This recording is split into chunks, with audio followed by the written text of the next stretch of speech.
info lingala mbote na bino nyonso tofongoli yango mpona kotalisa bino ndenge cérémonie solennelle ya remise et reprise esalemaki lundi 28 juillet na palais de la nation entre directeur ya cabinet adjoint entrant pe sortant na cabinet ya chef de l'état Félix Antoine Tshisekedi Tshilombo esalemaki Héritier Mapindemi apesi bino ba détails. Lundi 28 juillet 2025, na palais de la nation, cérémonie solennelle ya remise et reprise et salemaki entre André Wameso, directeur ya cabinet adjoint ya chef de l'État, Oyo Aouti Kobima, boye ye azalaki en charge de la question économique et financière, successeur naye ezali André Niembwe Musunga Yende Aouti Kozala nommé récemment l'ordonnance présidentielle Oyo etangamaki poso eleki bosimba ke passage ya relais oyo eza na cadre ya réorganisation ya cabinet présidentiel na suite ya décision oyo chef de l'état azwaki nde ordonnance oyo etomboli André Wameso na poste ya gouverneur ya banque centrale ya République démocratique du Congo BCC na Mokuse. Cérémonie oyo ezalaki présidé epai ya directeur ya cabinet ya chef de l'état Anthony Kinzo Kamole. Événement oyo et se déroulaki na présence ya ba haut cadre ya présidence de la République parmi bango ba directeur ya cabinet adjoint pe lisusu quelques conseillers ya chef de l'état pe ba personnel ya cabinet. Nation mosusu basima ke président ya Assemblée nationale professeur Vital Kamerhe akomaki na Genève na Suisse lundi 28 juillet pour participer na 6e conférence mondiale de présidents de parlement oyo ezali convoqué epa ya union interparlementaire pe ba Nations Unies nyongo kobanda le 29 et 31 juillet 2025 na office ya ba Nations Unies kuna na Genève to poursuivre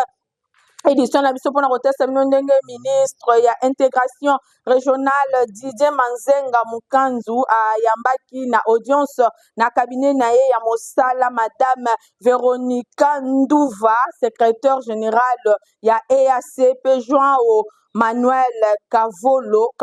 plutôt azali bongo ambassadeur ya CIRGL Michael Bristoto bolanda na commentaire ya Héritier Mapindemi.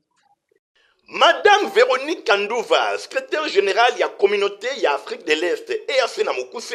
a zoami na ville ya Kinshasa depuis dimanche eleki. Aouti Arusha, kuna na Tanzanie, et pas wapi siège et organisation et zoami. Aye na ville ya Kinshasa na cadre ya visite ya courtoisie, ayamba maki lundi 28 juillet, et pas ya ministre ya intégration régionale, maître Didier Mazenga Mukanzu, a profité qui na occasion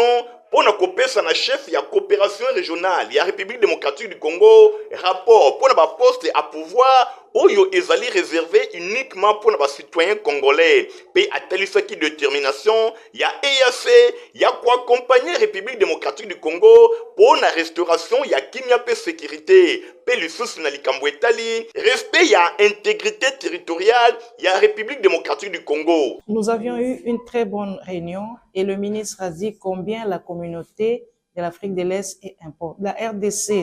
tient à être engagée à la communauté de l'Afrique de l'Est.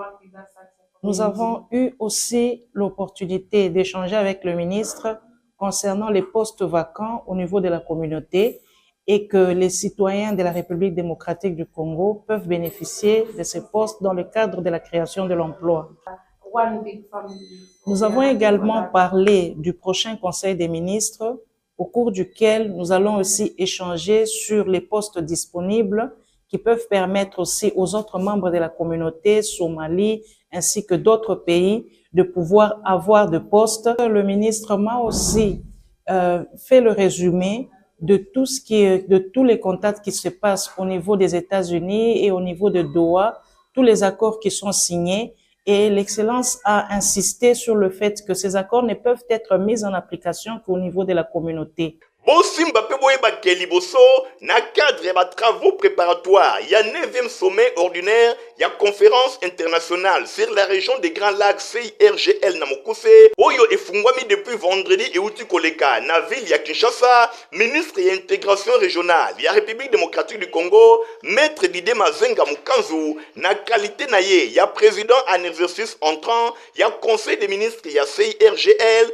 ye ayamba kibongo, na audience ambassadeur Joao Manuelo Kawelo ye ayaki pona kopesa ye rapport ya déroulement ya misala d'experts oyo bazali ko préparer 19e réunion ordinaire ya conseil des ministres oyo ezali prévu na ville ya Kinshasa le 31 juillet pe oyo etali ba coordonnateurs nationaux oyo ekofungwama le 1er to le 2 août 2025 na hôtel Hilton na ville ya Kinshasa. Secrétaire exécutif provincial ya Union Congolaise ville ya Kinshasa Brèche Engali Obama azokokoba sekokoba na implantation na ye ya iko bisika nyonso surtout na système ya mardi malongi bolo na baleta elongo na héritier mapinde minabilele ya Fabrice Lundombi. Lelo okoleka parcelle mokote sans comme on a drapeau ya parti politique babengi Union Congolaise. Ikona mokuse parti cher ya président national le professeur Dr Daniel Mukoko Samba. Grâce na mosala ki tokope ya malamu, oyo secrétaire exécutif provincial ya Ukoville ya Kinshasa, Brèche Engali Firi Obama, le lion de la ville azali kosala. Bosimba pe boyebake, likambo etali mardi malongi, ezali kokoba awa na résidence na ye na lemba salongo epai wapi Brèche Engali Firi Obama azali kosangisa ba base na ye pona kobetela bango masolo etali Union Congolaise. Alobi mwana nyonso ya Union Congolaise esengeli kosomba carte na yo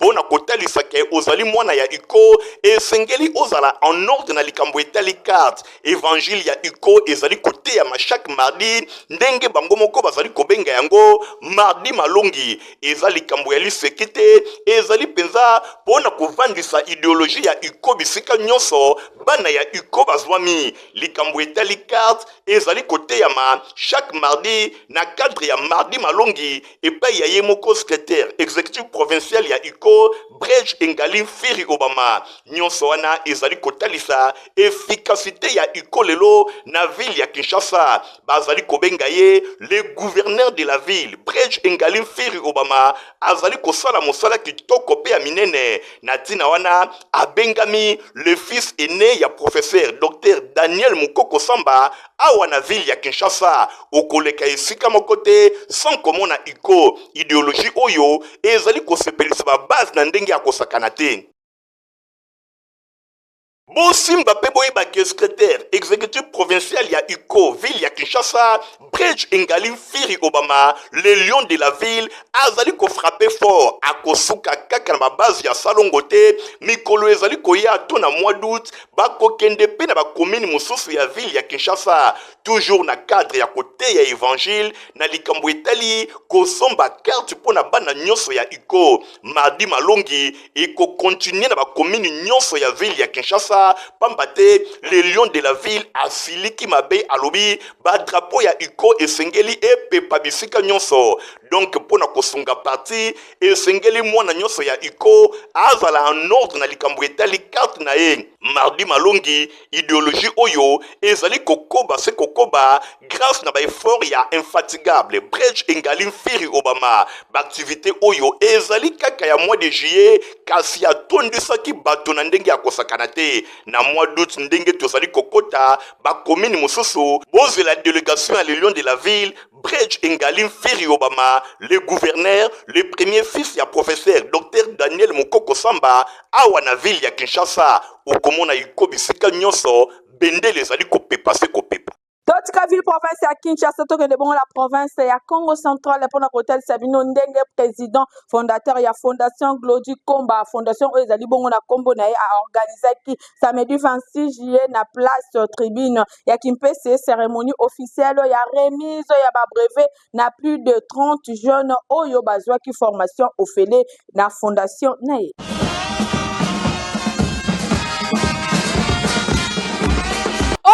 Bien la valeur n'attend point le nombre d'années. L'ICC Oyo et Kokisami Penza Pona Mwana Mayele, le jeune entrepreneur Glody Komba Mbimbi, le grand visionnaire peu président fondateur ya Fondation Glody Komba, ONG développement communautaire Oyo ezwami na province ya Congo central mingi penza na territoire ya Songololo. Nyonso na souci ya ko contribuer na développement ya territoire Oyo, surtout pona Oyo etali formation ya bilenge ezali kosalema vraiment ofele tolobi bien ofele ba filiale ezali ebele local la coupe et couture auto école perlage informatique déclaration en douane menuiserie ajustage cours de langue nyonso kaka na souci ya ko encadrer bilenge yoka bien formation Glody Komba mosungi ya bilenge kutu samedi 26 juillet 2025 na place tribune ya Kimpese e indaki na ndenge ya kosakana te ba haute personnalité pe ba membre ya fondation bayaki ebele pona ko assister na cérémonie officielle ya remise ya ba brevet na une trentaine de jeunes oyo balandaki formation ya ofele pe balongaki na jury finale na mois de mars pona compte ya ministère ya formation professionnelle pe métier tomonaki ba personnalité ya ndenge na ndenge bayaki totangi bongo représentant ya administrateur ya territoire ya Songololo directeur provincial ya province éducationnelle ya Congo central D inspecteur provincial ya formation pe misusu cérémonie ezalaki vraiment riche en couleurs bilenge nyonso bazwaki ba brevet batondisamaki na esengo pona formation ya ofele oyo bazwi pe bakomi utile na société ya boye etikala jamais kozala mwana nyonso ya Congo central kokanga lisusu maboko te yekola mosala na Fondation Glody Komba le jeune entrepreneur pe mopikisi ya bilenge. Bon oyo ekabola quartier Lemba Imbu na Mongafula Penjili brasserie na commune ya Nsele banda ebuka na tisikoyo etikali kaka na eta moko ya malamu te ba trafic koto oyo en tout cas ezali ko sale makito côté héritier mapine miladi landu bakite kuna na konta info lingala. Population avandi na Lemba Imbu na commune ya Mongafula pengambo ya Njili brasserie na commune ya Nsele bazali ko nyuko makasi pona likambo etali ba trafic na bango. Raison ezali kaka moko ezali pont oyo likolo ya rivière Lukaya ezali ya kobukana ça fait le lot plus de 4 mois pont oyo ebukanaki population azali konyokwa mapona kokatisa ngambo na ngambo ezala même mituka tope bakumbi moto bango nyonso bazali konyokwa mapamba te pont oyo ezalaki vraiment mosungi na bango population ya côté oyo balobi même chef de l'état Félix Antoine Tshisekedi Tshilombo yango akendaki ko inaugurer usine ya Régie des eaux na Njili brasserie alekaki kaka nzela oyo kasi lelo ezali ya kobukana bato nyonso na Lemba Imbu pe na Njili brasserie même bisika ebele na ville ya Kinshasa bazali kokamwa pe komilela boni ba autorité bazali ko s'intéresser te pona kobongisa pont oyo na micro ya Info Lingala journal ya peuple le grand chef coutumier ya Lemba Imbu Lutonadio Maneno alias Déclara apesi ba précision bato nyonso oyo banterema ezouta betoza na difficulté toyebite est-ce que l'autorité nyonso bakitaki awa balancer biso appel et pas mu kwantombolo Fati Béton héros vivant parce que awa ozomona awa Régie des eaux yango wana Régie des eaux yango wana président de la République ayaki ko inaugurer mais alekaki awa oui alekaki awa na Régie des eaux na pont oyo président de la République aleki na pont oyo na minute président oleka ndenge nini ata président de la République azana na char de combat biso to votaki population des abisso ba autorité oyo bakoki ko pesa la biso message na chef de l'état soki baye awa baluki bazongi parce que carburant za yo fele ba véhicule za ya l'état tout ça voilà mais tant to votaka babondela ka biso soki to voter biso to komi binemi alors mu kwantombolo Fati Béton papa soki bazo bombela yo population ya Njili Kilambu Lemba Imbu toza na place ya koleka te pont oyo 4 mois rapport ya gouvernement ekendaka na présidence oyo biso ya pont oyo ezokende wapi sikoyo balongola biso na kini batia biso wapi. Et en plus ngai moko pe naza ayant droit de la ville. Naza ayant droit de la ville autochtone ya Kinshasa. Ata balobi banyokola biso tina suka Mukwantombolo Fati Beton président des présidents. Président des présidents, ozali président ya tribité mais président ya garant de la nation tolingaka yo za papa na biso. Babombelo makamute bayebisa yo ke bana njili kilambu bana ya lemba imbu bana ya verman komina monga fula bazolela nzela ezate pont oyo chef de l'état ka osala inauguration na régie des eaux et bukana bakonzi basundo libiso na lemba imbu bana ya quartier njili kilambu komina monga fula tout consort to sengi kaka gouverneur de la ville yeba ke gouverneur de la ville ezali pona biso bana lemba imbu te pona Kisasa Mobimba et puis PDG soki DG ya OVD DG ya OVD fonction yo zwa ki ya OVD yango yo fonction ya DG ya OVD yango papa ozali wapi ba ingénieur nyonso boza wapi ba parlementaire ba sénateur kasi tango pe tozo kende boya lisusu osimba ke rivière Lukaya oyo bozali komona euti na province ya Congo central yango ekiko bwakama na rivière Njili pe Njili abwakami na fleuve Congo pont oyo nde esungaka ba trafic ya ndenge na ndenge pona ba commune lokola Mongafula Njili Nsele pe bongo na bongo population alekaka kaka na esika oyo tobanzike ba autorité bakosala makasi pona kobongisa yango afin que trafic ezonga normal. Ba rapporteur ya info lingala ba beta ki tour na Kanluka na commune ya Ngalema epai wapi batalisi eta ya pont moko kuna bolanda reportage oyo to sale libino. Tout d'abord pont pe batoni pont mais mine des atte donc éviter la partie il y a tellement ah de la pont mine des atte na ta mai mine des atte na pepe le bobe do ba mai ko tima pang do le tel voilà ya ke banen to sa nini do pour to sa pepe de na mai kufi foye dinda fort banakala ba do ba sabu na biso o mona amsu a photo nyoso mona mai na mai ko nesto kimi o mona amsu mona da photo na photo na fi basa ngo kiga chwa sa ba ko sa ba muti ba beto ba kara ba dinda fort pour les là pour les zaka atala fort la couleur batia. La couleur enseignement au Sénégal koyeba ke Institut technique de météorologique itemat na mokuse ba fongoli déjà ba porte na bango pona ba inscription ya année scolaire 2025-2026 boleka na site ya Barumbu Ista Stéphane Skandi. Pour assurer éducation ya mwana ne garantir malonga moboti nyonso alengelaka yokela deloko yo Institut technique de météorologie aviation et télécommunication itemat ndolo na mokuse afongoli porte na ba inscription oyo eza kosalema ofele veut dire gratuite pour l'année scolaire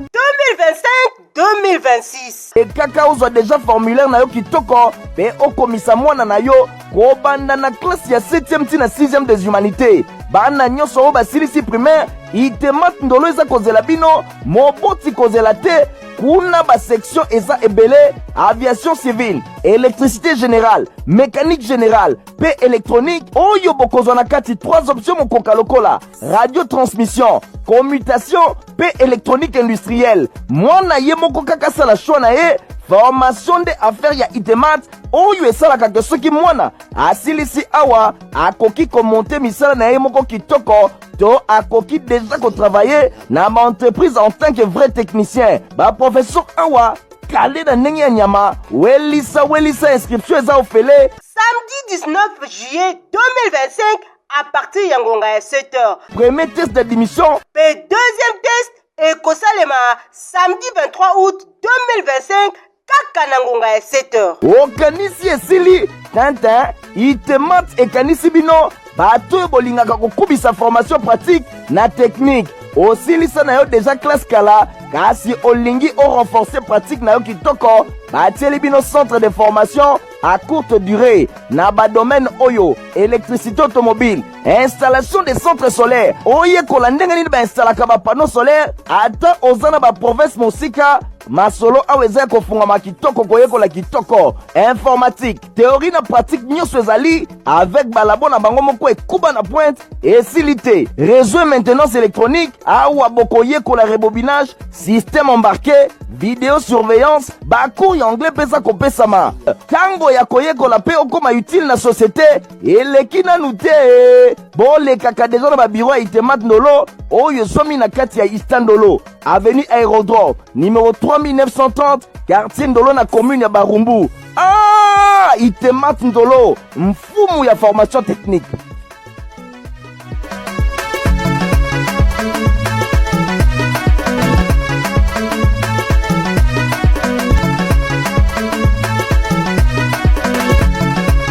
Inauguration ya complexe scolaire Mama Pemba de esalemaki kitoko école oyo ya fondation Nerombungu nyonso esalemaki mikolo eleki boye bake école oyo ezwami na avenue Mwanga numéro 11 na quartier de la Paix na commune ya Kisanso héritier Mapinemi Igantingi. ndenge kaka ezalaki prévu complexe scolaire Mama Pemba de école ya fondation Nerombungu inauguration ya mobange esalemaki weekend eleki na siège na yango oyo ezwami na avenue Mwanga numéro 11 quartier de la Paix na commune ya Kisenso epai wapi bâtiment ekomi déjà prêt porte efungwami pour la inscription ya année scolaire 2025-2026 bosimbake initiateur na yango honorable Nerombungu sur place azalaki représenté epai ya bana emibale Bobo pe Rodrigue Mbungu bango bazalaki wana bosimbake cérémonie ya inauguration ebandaki na prière epai wapi mosali na nzambe abetaki sete ya bolingo pe motema malamu oyo honorable Nerombungu mabanga moyo initiateur ya ba complexe scolaire Mama Pemba azana yango pona komona bilenge batanga na ba condition moko ya kitoko ndenge ba bâtiment ya complexe scolaire Mama Pemba MPD ezali kotalisa bongo na sima ezalaki bongo ba témoignage ya ndenge na ndenge elekaki bakataki pe ruban symbolique bongo na sima basali na nzambe bazwaki possession ya esika oyo ba prière to ba intercession ya kafu esalemaki bosimba pe boyebake honorable Nerombungu mabanga moyo azalaka mosali na nzambe nde azali makasi na ye tango nyonso œuvre na ye ezalaka dédié epai ya nzambe ndenge bozali komona prière etokaki kotoka bongo na sima basali na nzambe basambelelaki Rodrigue pe Bobo Mbungu bango mutu barepresentaki honorable Nerombungu na sima visite guidée esalemaki pona kotala ba bâtiment ba salle de classe bien aéré etongami na ba condition moko ya kitoko bana complexe scolaire Mama Pemba de bakotanga lokola kaka bana complexe scolaire Mama Pemba 1 batangaka nyonso wana na bokasi ya ye moko honorable Nerombungu na makasi oyo azali kotia yango na likambo etali éducation na micro ya Info Lingala boyo kabandeko ndenge balobi tonda njaba apesi biso eve oyo na initiative ya honorable Nerombungu que vive Mama Pemba de pour que par la gloire de Dieu et l'initiative du Seigneur tous les enfants qui vont y étudier ici et tous les personnels qui vont travailler ici soient entre la protection de Dieu. Pour nanga œuvre ou vraiment da fierté nanga non personnellement nga moko na bonne avenir nanga à travers mon conduit son excellence on a bien plus que papa il a quoi ça les biso vraiment ça me bat droit au cœur donc plaisir à trop pour na baliki wa biso bazwa na ciment babano a biso ndenge ba ko éducation vraiment ba ko d'aller bien éduqué parce que déjà Mama Pemba de parce que un déjà ils ont ranassé na bikanga ou ils ont deuxième nango vraiment ils ont fierté na biso mono oui mwana ya honorable Nerombungu Rodrigue Mbungu oyo azali promoteur ya complexe scolaire Mama Pemba azanga kite kopesa ba précision surtout comme ici nzambe mettre le temps et les circonstances pour un journal lelo ezalaki facilité pour na biso na buto lelo makambo komela biso mais nzambe apesi biso kaka makasi ya ko zala na milulu ya lelo ezalaki inauguration ya complexe scolaire Mama Pemba de toujours ba initiative ya son excellence Mbungu Neron accompagné na équipe na mobimba ndenge kaka lobaka ke président de la république azolité pour la jeunesse donc il n'y a pas qu'un maboko te azocréer toujours baactivité entre autres oyo ezali la deuxième école ya Mama Pemba mpona koede kaka bajeune baévolue. baporte lokola esi efungwami misala efungwami bana nyonso baza na bosenga ya kotanga na complexe scolaire Mama Pemba 2 boyeba ke baporte déjà ezali ya kofungwama mpona année scolaire 2025-2026. kaka na enseignement bosimaki institut technique de météorologique delvo bango mpe bafongoli déjà baporte na bango mpona bainscription ya année scolaire 2025-2026. Stéphane Skande.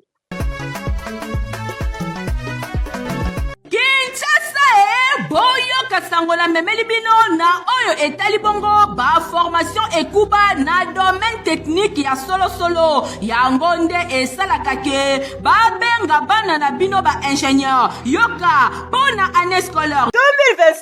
2025-2026. Institut technique de météorologie, aviation et télécommunication Itemat Binza Ista na Delvo na commune ya Ngalema bazali kobengisa baparents nyonso ya Kinshasa pe ya ba province ya RDC oyo bana na bango bazali na ba ambition ya kolanda ba formation na ba domaine technique lokola aviation civile, mécanique générale, mécanique automobile, électricité générale, construction générale, météorologie et électronique oyo na kati na yango bokozwa 3 options totangi radiotransmission, commutation, bakisa électronique industrielle, cours ya anglais pe informatique ezali na pointe po bana na bino bazala ata na susi mokete na mboka ya bapaya ba option nyonso oyo totangi boko kuta yango na Itema Mbinza na Ngalema. Sango malamu oyo tomemeli bino na 2025-26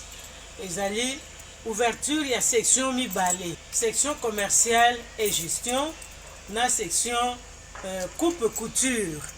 Toyebite na milieu oyo ba jeune mingi balingi kosala msala ya maboko po wana peza technique kotonga eza msala eza avantage ebele musala oyo ezosala ke surtout pour la base eza musala oyo eza ke libela otikali nango na maboko. Quand météo avenue Metelstat numéro 1 quartier Congo commune ya Ngalema bolekaleka na ba bureau na bango pona ko retirer ba fiche ya ba demande d'inscription pona année scolaire 2025-2026. mingi pona bana na bino oyo bakomata ba classe ya 7e pe 8e pamba te ba candidature na bango ezalaka conditionné na test ya admission ekosalema le 9 août à partir ya ngonga ya 7h. bolekaleka na ba bureau na bango pona ko retirer ba fiche ya ba demande d'inscription pona année scolaire 2025-2026. No batanga kawa ba ko sidi sawa bo ko mona bango ebele sur le marché. Tango ba aussi sa classe na bango na domaine nyonso. Azana makoki ya ye moko kosala musala o ya ye koliawa a créer entreprise na ye pe azan apte ya kokende pe ko lukesika musala esika mususu pe bazwaye penza parce que bazu formation oyo ekoki penza pona bango. Yango na bengi bino boya ebele boya non seulement pona ko wela ko komi komisa mais na lingi bokoma nanu avant bota l'école ango bo visiter ba laboratoire bo visiter ba atelier na biso pe simanango ekopesa yo posta ya koya.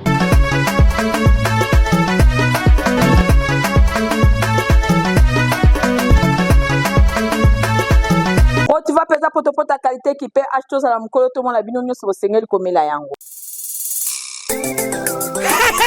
Protivap encore et toujours. Oyo mama bituna tuna ayeba kateti lero apesa mwana ye bire. Ebe na santé kitoko boye. Olesaka ye nini? Aliaka Protivap. Soka ba mama nyonso batimbe ya Protivap potopoto kitoko pona ba bébé pro. Mama soma ye. Mwana na ngai depuis abanda kolia akoli boye. Aliaka kaka Protivap. Protivap, protéine, vitamine, énergie. Azama yele na classe abelaka te alimbaka te. Ba maman, félicitations na bokoneri bana. Protivap, facile à digérer et nourrissant. Ezana, protéines, vitamines et énergie.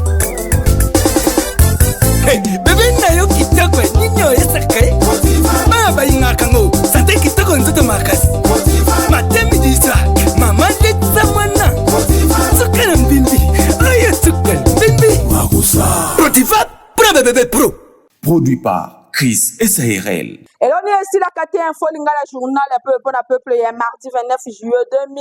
2025 yango ekomi na suki epapi nazalaki vraiment na esengo makasi ya représentele bino yango soki bosepelaki nango bopesa merci na Nathalie Kaela Kapenda oyo azalaki na édition na nsima caméra tozalaki na Igon Ntingi montage esimamaki na Christian Kiangebeni journal ya peuple mpona peuple ezalaka supervisé epai ya héritier Mapine Mbande kobotika na malamu. Au revoir.